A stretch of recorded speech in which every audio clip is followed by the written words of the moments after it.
ప్రియమైన వెలిగింపు శ్రోతలకు ప్రభువైన యేసుక్రీస్తు నామములో శుభాలు తెలియజేసుకుంటూ ప్రార్థన చేసుకొని నేటి పాఠంలోకి వెళదాం. మమ్మల్ని మిక్కిలిగా ప్రేమించిన మా ప్రియ పరలోకపు తండ్రి, మీ ఘనమైన శ్రేష్టమైన అత్యున్నతమైన నామానికి వేలాది స్తుతులు స్తోత్రాలు చెల్లిస్తా ఉన్నాను ప్రభువా. మరి ఒక వారం మీ మాటలు వినడానికి మీరు ఇచ్చిన ఈ శ్రేష్టమైన సమయం కొరకే వందనాలు. దేవ, ఈ దినాన్న మీ మాటలు వినబోతూ ఉంటుండగా మా అందరి అంతరంగాలతో మీరే మాట్లాడుతూ రమ్మని మా ప్రభువును రక్షకుడైన యేసయ్య పుణ్య నామంలో మిక్కిలి వినయంగా బ్రతిమాలి అడిగి వేడుకొని ప్రార్థిస్తున్నాం తండ్రి, ఆమెన్. ప్రియ శ్రోతలు, బయట ఎండలు చాలా తీవ్రంగా ఉన్నాయి. మీ ఆరోగ్యాలు కాపాడుకుంటూ చక్కగా సమయాన్ని సద్వినియోగపరచుకోవాలని ఆశపడతా ఉన్నాను. ఈరోజు ప్రతి మానవుడు తప్పక తన జీవితంలో ఎదుర్కోవాల్సిన ఒక పరిస్థితిని గురించి మనం ఆలోచించేద్దాం. ఈ మధ్య మా బాబుని తీసుకొని ఒక షాప్కి వెళ్తే ఆ షాప్లో కావాల్సినవి కొనుక్కున్న తర్వాత బాబుతో ఇలా అన్నాను, అరే అంకుల్కి డబ్బులు ఎవరా అని. వెంటనే పక్క నుంచి వచ్చిన స్వరం, సార్ ఇంకంత వయసు రాలేదండి, అన్నయ్య అనమనండి చాలు, అంకుల్ అనే వయసు రాలేదండి అన్నాడు. ఇంకా చిన్నాడిని అని అన్నాడు. నవ్వుకొని రై అంకుల్ కాదురా అన్నాను అని అన్నాను. అది ఆలోచిస్తూ వస్తూ ఉన్నాను. ఏ స్థాయిలో వారైనా వారు కోరుకునేది, వారు ఊహించుకునేది ఎప్పుడూ యవ్వనంలో ఉంటామనే భావన. ఆ భావనతోనే బ్రతుకు ఈడుస్తూ ఉంటారు. ఈ భావన పసిగట్టిన మార్కెటింగ్ నిపుణులు ఏం చేశారండి అంటే, మానవుని యొక్క ఆలోచనలకు అనుగుణంగా మనం బ్రతకాలి అంటే వారు ఏం కోరుకుంటారో దాన్ని మనం కనుక్కోవాలి అనే దగ్గర. ఈ మాటలు వినే శ్రోతలు ఒకవేళ మిమ్మల్ని అభ్యంతరపరిచేవి కొంటే దయతో మన్నించండి. మామూలుగా మాట్లాడుతూ ఉన్నాను. శరీర సౌందర్య పోషణ కోసం ఒక వ్యక్తి చెల్లించే వెల తన జీవితం అంతట్లో చాలా ఎక్కువగా కనబడుతుంది. అది ఆడవారైనా మగవారైనా. మరి ముఖ్యంగా తల వెంట్రుకలు తెల్లబడుతూ అసలు తట్టుకోలేరు. దాన్ని చూసిన నిపుణులు అన్నారు, హెయిర్ కలర్ వేయండి అని. దానికి అలవాటు పడిపోయిన ప్రజలు ఎంత తాపత్రయపడతా ఉంటారో. నేను తప్పు అనడం లేదు, ఒప్పు అనడం లేదు, మామూలుగా మాట్లాడుతూ ఉన్నాను. అంత మాత్రమే కాదు, చర్మం మీద చిన్న ముడత కనపడగానే ఎక్కడ లేని వేదన కనపడతా ఉంటుంది. అందుకని వారు ఉపయోగించే సౌందర్య సాధనాలు. వయసు పెరగడం అనేది మానవుడు జీర్ణించుకోలేని ఒక స్థితి. కానీ ఏ వయసు వారైనా ఒకానొక రోజున అంగీకరించాల్సిన వాస్తవం యవ్వనం ఎల్లప్పుడూ ఉండదని. ఒకసారి బైబిల్ గ్రంథంలో చదువుతాం. యెషయా గ్రంథం 46వ అధ్యాయం 4వ వచనంలో ఇలా రాయబడి ఉంది, ముదిమి వచ్చు వరకు నిన్ను ఎత్తుకుని వాడను నేనే, తల వెంట్రుకలు నెరయి వరకు నిన్ను ఎత్తుకుని వాడను నేనే నేను చేసి ఉన్నాను, చంక పెట్టుకుని వాడను నేనే, నిన్ను ఎత్తుకొనుచు రక్షించువాడను నేనే.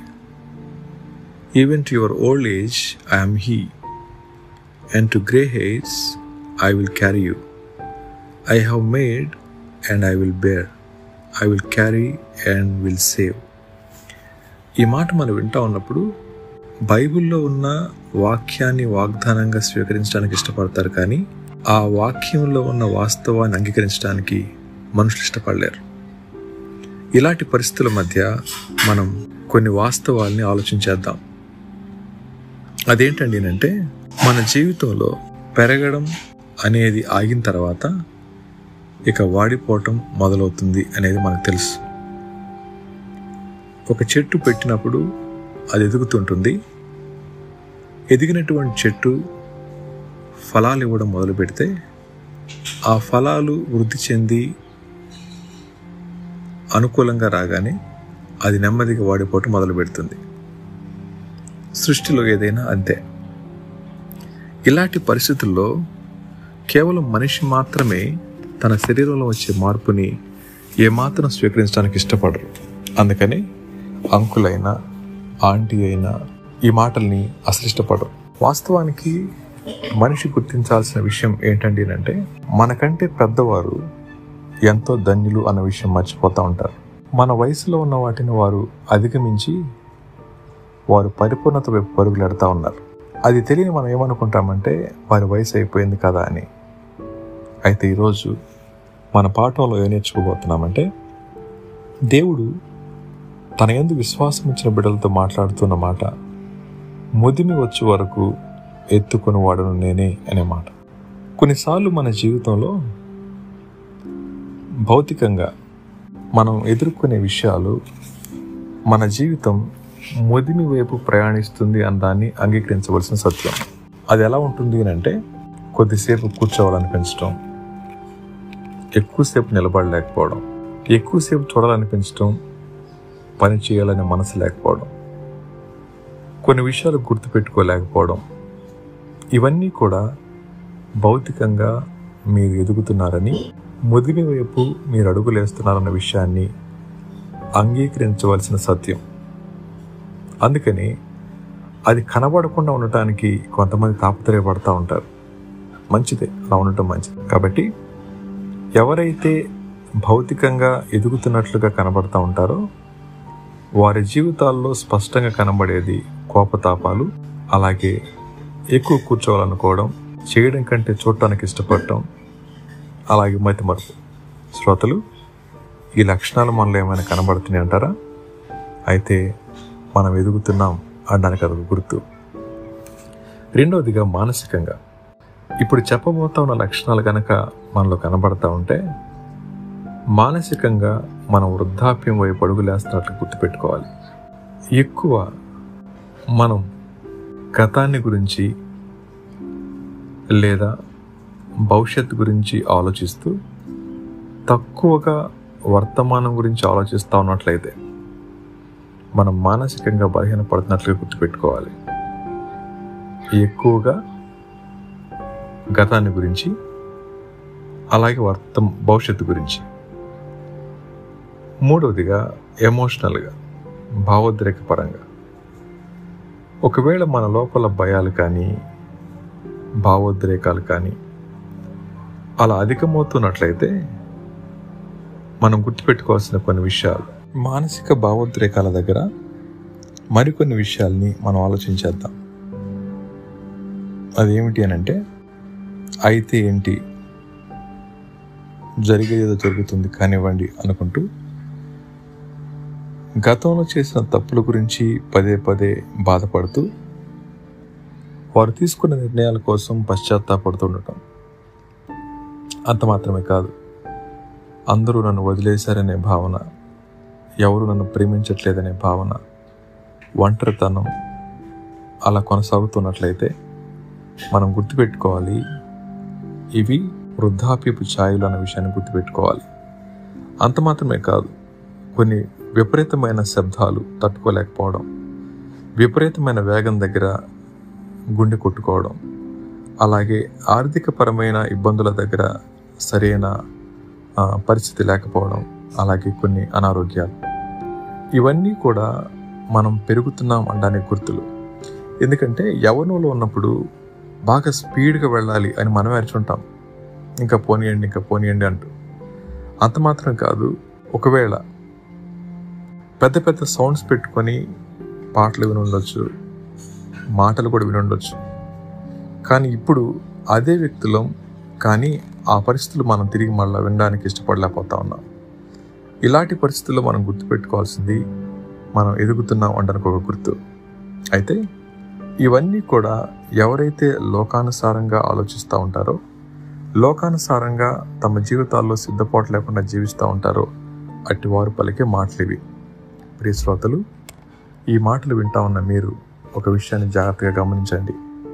ఈ మధ్య ఒక సేవకులు మాట్లాడుతూ ఉండగా విన్నాను. వారి సంఘంలో అనేక మంది వృద్ధులు ఉంటారట.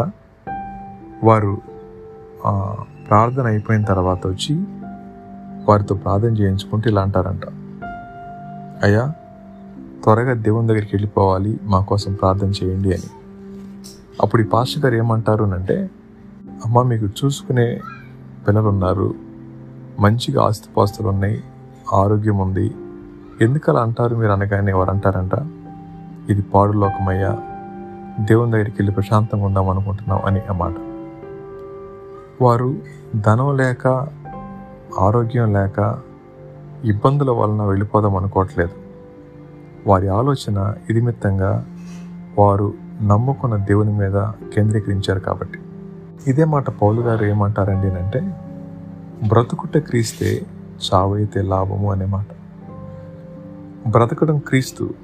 అలా బ్రతికే క్రమంలో ఒకవేళ వృద్ధాప్యం వచ్చి ఈ లోకాన్ని విడిచిపెట్టిన అది నాకు క్షమమే. దాన్ని ఇలా అన్నారు, బ్రతుకుట నేనే, అయితే చావు అనేది ఎంతో భయంకరం. ఈ దినాన చాలామంది వృద్ధాప్యం తరుముకొస్తుంటే వారు ఆశపడేది ఈ భూమి మీద మరింత కాలం ఉండాలి అని. ప్రియ శ్రోతలు, గ్రోయింగ్ ఓల్డ్ అనేది దేవుడు తన బిడ్డలకు ఇచ్చిన ఆశీర్వాదం. ఎందుకంటేనంటే జీవితంలోని అన్ని దశలు దాటడం అందరికీ సాధ్యం కాదు. మరలా చెప్తున్నాను, జీవితంలో పొత్తిళ్లలో చనిపోయేవారు కొంతమంది, తల్లి గర్భంలో చనిపోయేవారు కొంతమంది, 1, 2, 3, 4, 5 సంవత్సరాల్లో చనిపోయేవారు మరి కొంతమంది, యవ్వనంలో, మధ్య వయస్కులుగా, నడి వయస్కులుగా, వృద్ధాప్యంలో, ఇలా అన్ని దశలు దాటడం అందరికీ సాధ్యపడే విషయం కాదు. కానీ బైబిల్ అంటా ఉంది, ముదిమి వచ్చే వరకు ఎత్తుకుని వాడను నేనే చేసి ఉన్నాను, నేనే చంకబెట్టుకొని ఉన్నాను, రక్షించేవాడను నేనే అనే మాట. దేవుడు ఈ దినాన్న మనందరితో మాట్లాడుతూ అన్నమాట. మీరు గతాన్ని గురించి చింతించాల్సిన పని లేదు, భవిష్యత్తు గురించి ఆరాటపడాల్సిన పని లేదు. ఈ దినాన్న మన జీవితాన్ని దేవుని మాటల వెలుగులో పరీక్ష చేసుకొని ఆ జీవితాన్ని సక్రమంగా కాపాడుకుంటూ ముందుకెళ్ళగలిగితే ఆయన ఇచ్చే వాగ్దానం ఏంటో తెలుసా అండి?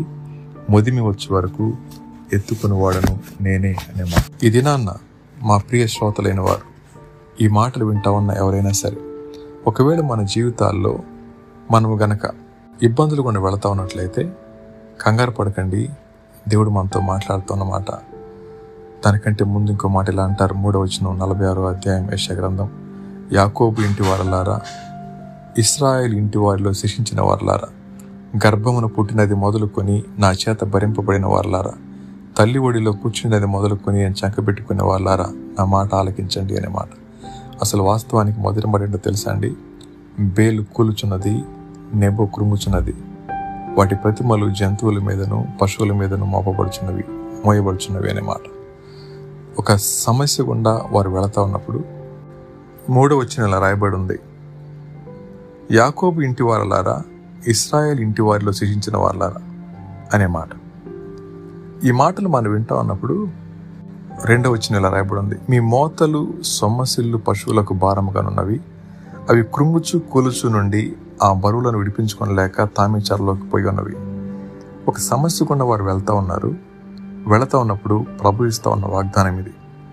అందుకనే మనం గుర్తుపెట్టుకోవాల్సింది, దేవుడు ఏమై ఉన్నాడో మనకు అర్థమైంది. దేవునితో ఎలాంటి సంబంధం కలిగి ఉన్నామో మనం ఆలోచించుకోగలిగితే తప్పకుండా మనం చెప్పగలుగుతాం, దేవా నీవు కదా నన్ను గర్భవాసం నుంచి కాపాడుతూ వచ్చినటువంటి వాడివి, ఇంతవరకు మీరు కదా రెక్కల చాటున భద్రపరిచింది, ఇక ముందు కూడా మీరే కాపాడగలరు కదా అనే మాట. ఇవన్నీ కూడా ఎవరైతే కృంగిన పరిస్థితులలో, ఎవరైతే నిరాశల మధ్య, ఎవరైతే ఒంటరితనం గుండా వెళుతున్నారో, ఎవరైతే ప్రేమరాహిత్యం గుండా వెళుతూ ఉన్నారో, ఎవరైతే తమను తాము చూసుకుంటూ కుమిలిపోతా ఉన్నారో, అటు వారికి ప్రభు ఇచ్చే వాగ్దానం, నేను కదా మీ దేవుణ్ణి అనే మాట. శ్రోతలు, ఎంత ఆశీర్వాదకరమైన మాట! ఎంత స్పష్టంగా దేవుడు మనతో మాట్లాడుతూ నేను కదా మీకు తోడుంది అనే మాట ప్రభు చెప్తా ఉన్నప్పుడు మనం కూడా చెప్పగలగాలి, ప్రభా నువ్వు నాకు తోడుంటే చాలు అనే మాట. ఈ దినాన్న ఈ మాటలు మనం వింటా ఉన్నప్పుడు ఎడారిలో వయాసిస్ లాగా దప్పికైతా ఉంది, చుట్టూ కనుచూపు మేరలో ఏమీ కానరావట్లేదు. అలాంటి సమయాన ఒక చిన్న మడుగు, దానిలో తేటగా ఉన్న నీళ్లు కంటికి కనబడగానే ఆ ప్రయాణికుని యొక్క ముఖం ఎలా విచ్చుకుంటుందో కదూ. త్వరగా వెళ్ళి మొట్టమొదట ఆ నీటిలో తన స్వరూపాన్ని చూసుకొని ఆ 2 చేతులతో నీళ్లను పొదివి అది నోటికి అందించుకొని తాగుతూ ఉన్నప్పుడు వారు పొందే అనుభూతి ఉంటుంది కదూ. అది అనుభవించిన వారికి తెలుస్తుంది.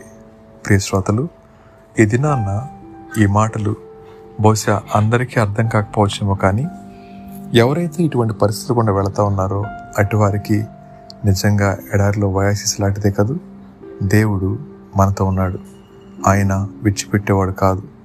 ఆయన్ని రక్షించారు, ఆయన్ని కాపాడుతూ ఉన్నారు, ఆయన్ని కాపాడుతాను అనే వాగ్దానం కూడా చేస్తూ ఉన్నారు. కాబట్టి ఎటువంటి పరిస్థితుల్లోనైనా సడలని విశ్వాసంతో, మొక్కవని ధైర్యంతో, ఆయన యందు అచంచలమైన విశ్వాసంతో నమ్మకంగా మన ఆత్మీయ జీవితంలో ముందుకెళ్తూ అంతవరకు నమ్మకంగానే సేవించే కృప మాకు అనుగ్రహించలాగా నచ్చని ప్రార్థన చేసుకుందాం. కృప కలిగిన తండ్రి, దయగలిగిన మా దేవ, మా జీవితాల్లో వచ్చే మార్పులు, మేము ఎదుర్కొనే పరిస్థితుల దగ్గర మా తోడు ఉండి, మా చెంతనే ఉండి, మాతో మాట్లాడుతూ మమ్మల్ని ప్రతిక్షణం బలపరుచినందుకే నీకు వందనాలు దేవా. ముదిమి వచ్చే వరకు ఎత్తుకునేవాడను నేనే అనే మాట ఎంత అద్భుతమైంది నాయన. అట్టి వాగ్దానాన్ని పొందుకున్న మేము మా జీవితాల్లో మరి ఎక్కువగా మీకు సమీపంగా జీవిస్తూ, మా జీవితాల్లో మీకు ఆయాస్కర విషయాన్ని విడిచిపెడుతూ, మా కోసం ఈ లోకానికి వచ్చి మా అందరి పాపాల కోసం ప్రాణం పెట్టి తిరిగి లేచి మా అందరి క్షేమార్థమై మాకు తోడుని నడిపిస్తా ఉన్న మీ ప్రేమకు అప్పగించుకొని నమ్మకంగా నేను సేవించే కృప మా అందరికీ దయచేస్తూ రమ్మని, నా శ్రోతలైన వారిని మీరు ఎక్కల చాటున భద్రపరచమని వేడుకుంటూ, మరి ఒక వారం మళ్ళీ మేము కలుసుకున్న పర్యంతం కాపుదల భద్రత క్షేమం అనుగ్రహించమని మా ప్రభును రక్షకుడైన యేసయ్య పుణ్య నామంలో మిక్కిలి వినయంగా బ్రతిమాలి అడిగి వేడుకొని ప్రార్థిస్తున్నాం తండ్రి. ఆమెన్. తిరిగి మరొక వారం అలా కలుసుకున్న పర్యంతం దేవుడు మనందరికీ తోడుగా ఉండును గాక. ఆమెన్.